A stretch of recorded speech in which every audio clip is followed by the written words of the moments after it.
यीशु मसीह में प्रिय मित्रों, हम एक ऐसी दुनिया में रहते हैं जहां छूट और सौदों का शोर हमेशा जारी रहता है। जहां भी हम देखते हैं वहां एक खरीदो एक मुफ्त पाओ, 50% तक की छूट या इस छूट को न चुकें जैसे संकेत दिखाई देते हैं। हमारी संस्कृति कम कीमत देकर ज्यादा पाने का जश्न मनाती है, हमेशा सस्ते दामों, शॉर्टकट और सबसे आसान रास्ते की तलाश में रहते हैं, अक्सर किसी भी कीमत या त्याग से बचते हुए।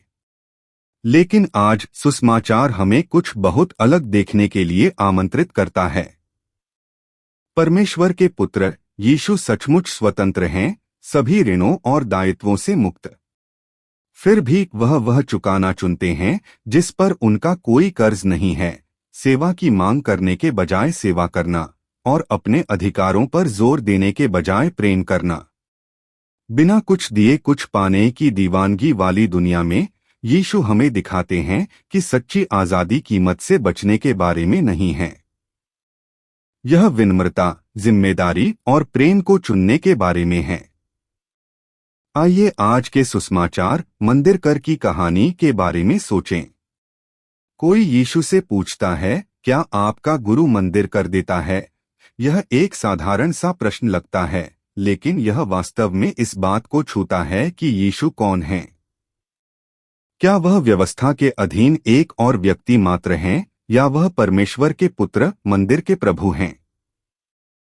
यीशु उत्तर देते हैं, पुत्र स्वतंत्र हैं, उन पर कर का कोई दायित्व नहीं है, फिर भी वे इसे चुकाना चुनते हैं, इसलिए नहीं कि उन्हें चुकाना पड़ता है, बल्कि प्रेम और दूसरों के साथ शांति बनाए रखने के लिए।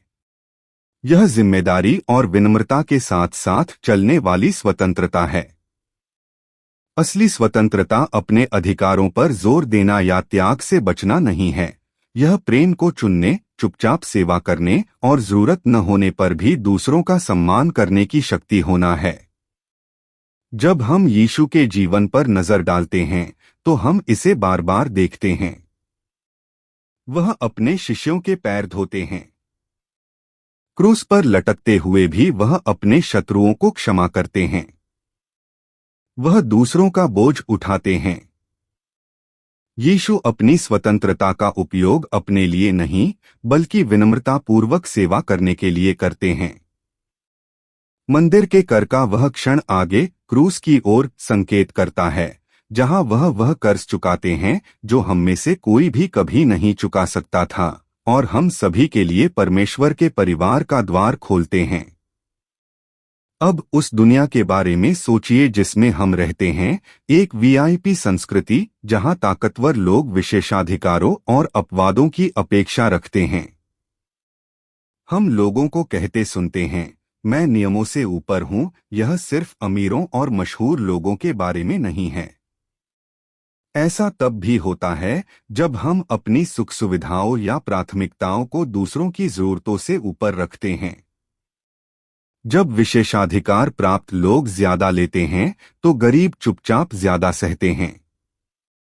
दीवारें खड़ी हो जाती हैं, पुल अधूरे रह जाते हैं, हकदारी हमें बांट देती है और करुणा दुर्लभ हो जाती है। लेकिन यीशु, हालांकि वे परम वीआईपी हैं, ने विनम्रता और सेवा को चुना।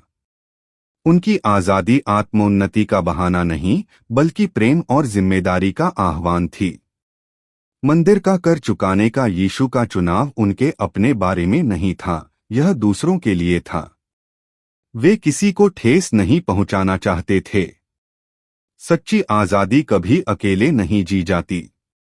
यह हमेशा समुदाय के लिए होती है, अपनापन, शांति और आपसी जिम्मेदारी का निर्माण। हम जो करते हैं उसका असर सिर्फ हम पर ही नहीं, बल्कि हमारे आसपास के लोगों पर भी पड़ता है, खासकर कमजोर लोगों पर।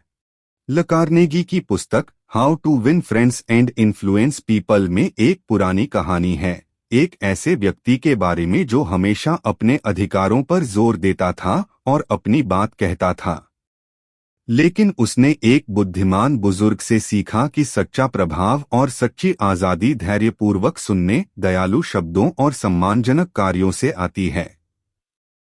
असली आजादी सिर्फ अपनी बात पर जोर देने से नहीं है, यह सुनने, दूसरों का निर्माण करने और मसीह के प्रेम को प्रतिबिंबित करने का चुनाव करने से है। यीशु पतरस से बात करने के बाद उसे एक मछली पकड़ने के लिए कहते हैं और उसके मुंह में कर चुकाने के लिए बिल्कुल सही सिक्का होता है। ईश्वर प्रदान करता है, लेकिन अक्सर वह हमसे पहले कार्य करने के लिए कहता है, आज्ञा मानने और सेवा करने के लिए, भले ही वह छोटा या अजीब लगे। ईश्वर के प्रावधान पर भरोसा करना, यहाँ तक कि विनम्र कार्यों में भी, उनके प्रिय पुत्र पुत्रियों के रूप में जीने का एक हिस्सा है।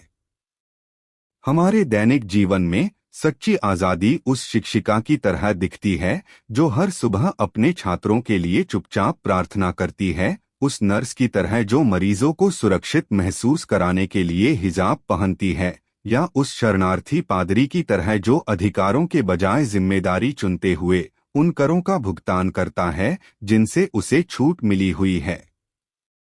यह है जब हमारे साथ अन्याय हो तो क्षमा, जब अनदेखा किया जाए तो उदारता, और जहां भी हम हों विनम्र सेवा।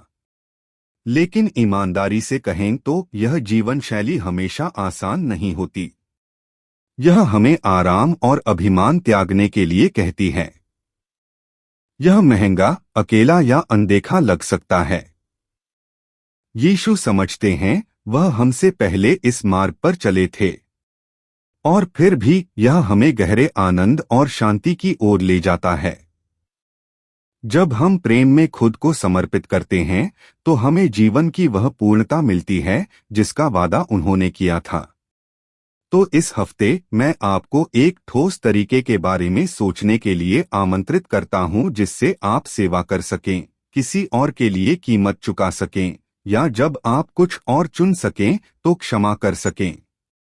यह नाटकीय होने की जरूरत नहीं है, शायद एक दयालु शब्द, एक छोटा सा त्याग, एक माफी या एक सांत्वनादायक उपस्थिति।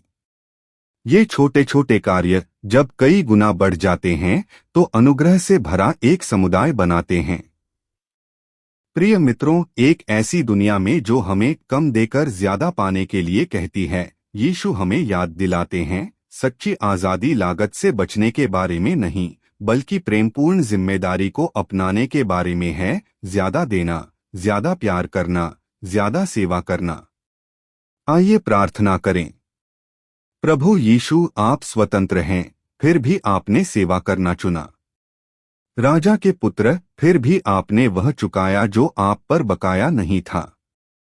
हमें आपकी स्वतंत्रता में चलना सिखाए, प्रिय संतानों के रूप में अपनी पहचान में साहसी, प्रेम में कोमल और सेवा में विनम्र। हमें आवश्यकता से अधिक देने और जरूरत से ज्यादा क्षमा करने में मदद करें।